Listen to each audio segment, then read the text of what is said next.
Hello, everyone, and welcome to another episode of Healing Art After Hours. I'm Shauna Robeson with Creating Space Coastal, and in this video, I'm going to be doing another guided intuitive art journal page. The focus this month is, which is March, is going to be on nourishment, and this week we focused on water and the importance of that for nourishing our bodies. And so this was my page because I like my water, especially in the wintertime, in the form of tea. So if you'd like to see how I did this, stay tuned. Let's get started. But the quote for today is water is life's matter and matrix, mother and medium. There is no life without water. And that quote is from Albert Sent, if I'm saying that correctly. And that's so true. And this month we're going to be talking about the nourishment of our our vessel that we are in this journey of life with, which is our body. And sometimes that gets overlooked in our self-care. And one of, I think, the key components to nourishing our bodies, our physical state, is of course water.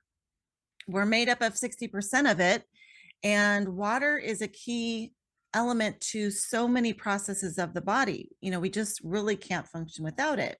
Water helps with transportation. Of course, we know the blood, our veins and everything transport our blood cells, but we also need water to help transport things through our lymph system. It brings our antibodies to the places in our bodies that need our immune system to be functioning. And it takes platelets to where we need healing. So water is a really important transportation element in our bodies. It brings hormones, antibodies, cells, chemicals throughout our body. It helps us regulate our temperature through sweating and other functions. So that's really important, just for our comfort, but also keeping our organs from overheating and things like that. It protects our body. There's that synovial fluid that's in our joints that helps kind of keep our bones from rubbing against each other. And, sometimes as we get older and we don't have enough of that, we can feel it, right? We can feel that pain because it's there to be like a shock absorber. It also protects our spine, our spinal fluid. It protects our nerves. It protects our brain. So everything kind of is floating in fluids or tissues that are full of water. So that's really important as well. It also helps with digestion and elimination. Even just our saliva, which is the first part of our digestion, is so important. And oftentimes we can tell when we don't have enough hydration when we start not having saliva, right? It helps with when we get something in our eye, we flush things out of our eyes, right? We get tears. And then it also helps remove the things that aren't good, like the things that we remove through sweat or through our body's elimination processes. We remove toxins using water. And then also it helps everything function. Without water, your muscles are not going to fire because you need that water to transport those chemicals that tell the muscles to move. So everything in our body requires water. That's the short story here. But I wanted to highlight how important it is. And if you look at this example of cells that are normal, that are hydrated, they're nice and plump and full, right? And then we have the cells that you can see are kind of shriveled up and they just don't look real happy. Well, in our bodies, we can't see those cells, right? So sometimes the damage of not being hydrated isn't immediately obvious. Now, when we look at a house plant, for example, it's very obvious when we don't give enough water to the plant, right? We can physically immediately see results from a nice, healthy, saturated plant to one that has been neglected. And so if we imagine that our cells are in our body and they're doing this, that's a good visual to remind ourselves, we got to keep our cells and ourselves, full of and hydrated and plump and healthy looking. So there are physical results that will show up eventually, but sometimes those effects are happening internally and we don't see them. So we need to be thinking about them even before we start seeing the physical effects on the outside. We can start see more wrinkles. Our lips kind of get cracked and dry. So here are some 5 signs that may be telling you that you need some more water. And be aware that some of these could be other issues too, but water is an easy way to start, right? If you're going to do something to shift your health, adding a little bit more water and hydration is always an easy thing to do. So dry lips, mouth, skin, those are a pretty easy determination. Headaches is one that sometimes people don't realize, and muscle and joint pain, fatigue when we just don't feel like we want to do anything, so our energy can really be impacted. And one thing you'll notice pretty quickly too is less urination, or your urine is a little darker. On the other side of that, though, if your urine is more concentrated, sometimes that can cause more urges to have urination. You might not urinate that much each time, but because that urine is concentrated and irritating to your bladder, you may feel the need to urinate more frequently. So it can kind of make you go both directions. But if you're not urinating enough each time, and if it's not real clear and light, then you're not getting enough water, so drink more. 5 tips to stay hydrated is drinking about 8-ounce cups per day is kind of the rule of thumb. However, there are calculators online. You can go and say, how much water do I need for my lifestyle? Now, this is going to vary on your size, your gender, how muscular you are, how active you are.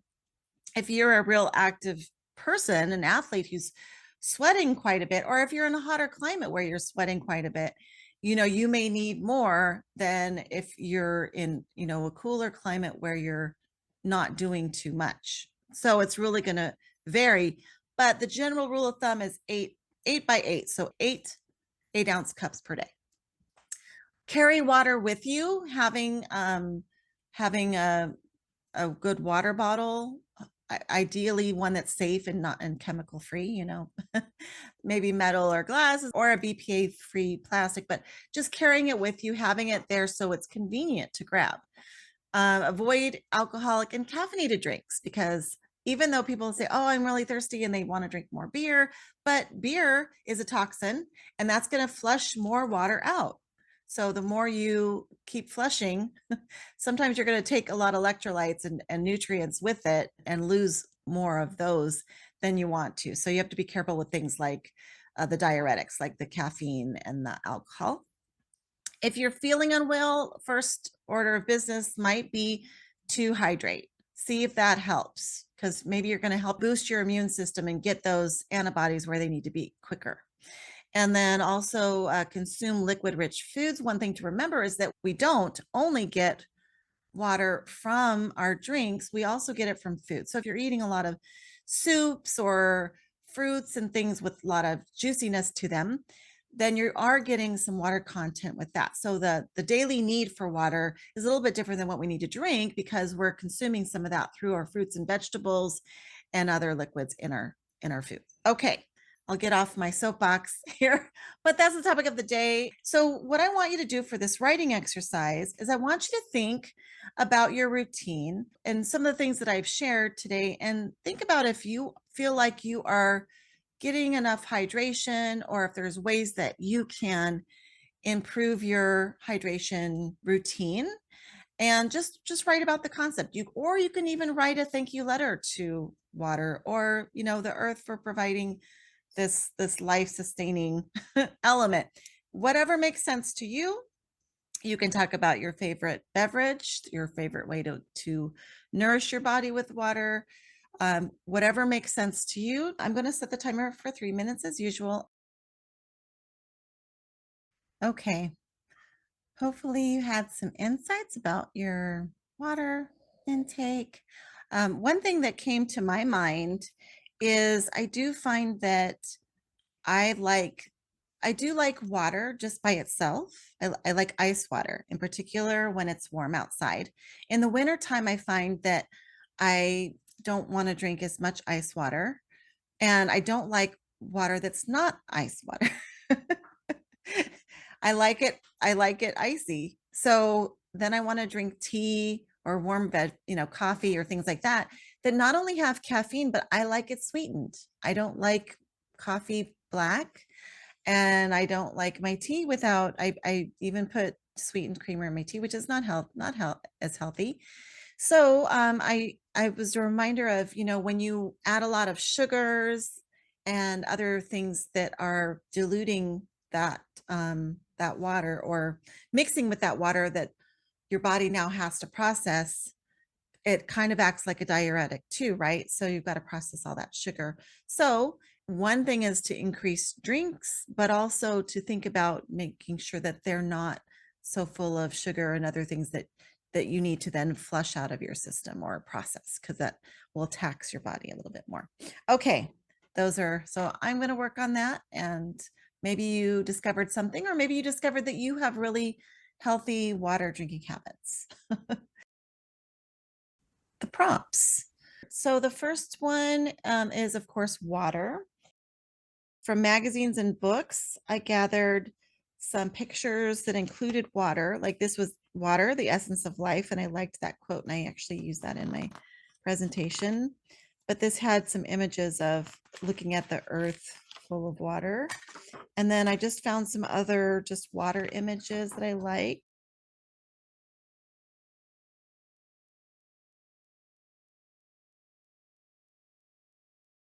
And I also was thinking about things related to the ocean, because I was thinking maybe even a mermaid theme. This has little bubbles and things like that I could also use. So I pulled those stencils.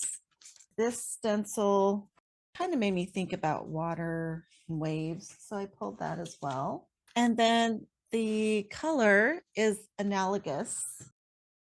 So if you look at the color wheel, analogous colors are just next to each other. So you can pick any three colors. I mean, you can pick more too, but generally, if you start getting too far over, then you might start getting close to the complementary color. So that could cause some muting. So I pulled some things related to that. My medium for today is colored pencils. So I have just my cup of colored pencils. I'm going to use the Prismacolor Premier.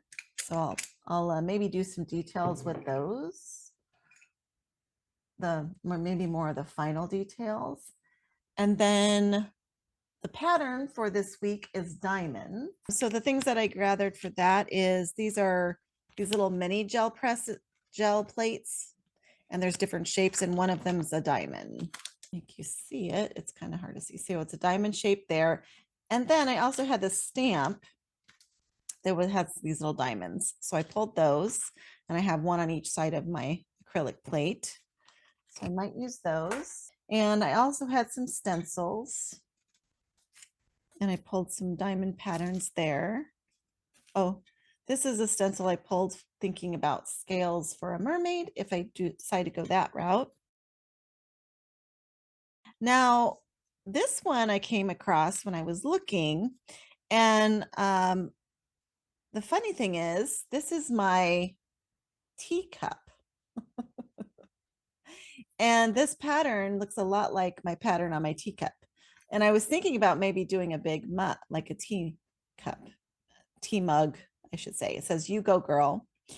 So I could use this pattern if I want to represent my teacup. And that might be, that's another direction I was thinking about going. And that seems more like the nourishment, because it's directly related to how I get my water these days is through tea. Now, sometimes I'll drink herbal tea.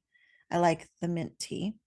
And so it doesn't always have caffeine. In the morning, it has caffeine. In the evening, it doesn't. But I do drink a lot of tea in the winter time. And I'm trying to get better about not adding the creamer. Just adding some honey or something. I like a little something. And then the tool / supply that was the random number 10 is glitter. And I don't use glitter very often. And that's partly why it's on there, because I want to force myself to use it. I have it. I might as well use it. And I have two options. I have some of these stickles, and then I did have some, this is loose glitter, so I could use that. It's just kind of messy, the loose glitter. So that's why I don't use it. but I want to use things up if I don't know that I'll buy it again once I use it all. The collage material is tea bags. And whenever I drink tea, what I do is I have this book, and I've started to kind of make it upcycle it, but it's called The Art of Love. And I've started to just, do some different things in it. And what I'll do is I'll put the tea bags in, and then it alters the pages. But you have to be careful because this one got kind of moldy, like it stayed wet too long. So like press it and then open it up and let it dry. I put some alcohol there to try to kill the mold, but I've gotten some really cool patterns by doing that. And then these pages, I can either use this, I'll use both. I could use some of the pages for other journal projects, and then I can use the book for a journal. And I thought I would do one that's just based on love. So, and I also put these other tea bags, I opened them up. These ones turned out to be a rectangle when I opened them. And so I've kept those in there. And then I also kept these little tabs because I can use those too. And some of them have little sayings on them, like this one says something special is brewing. That's not that exciting, but I think the other one says, oh, settling is not an option. And that's the one I pulled out. So I might use that, like have that coming out of a mug if I decide to do the mug theme, which I'm kind of leaning more and more towards. Okay, so I think the first thing I'm going to do is probably, like I usually do, I'm going to start with some collage and probably use these tea bags because these are going to give a little bit of texture, and they'll be sheer, so they're going to show some of that wording underneath. I think I want to tear them in rectangle, like, or tiles, like make them into tiles.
Thank you so much, everyone, for joining me for another episode. Please don't forget to like, subscribe, share, and comment if you find this content helpful.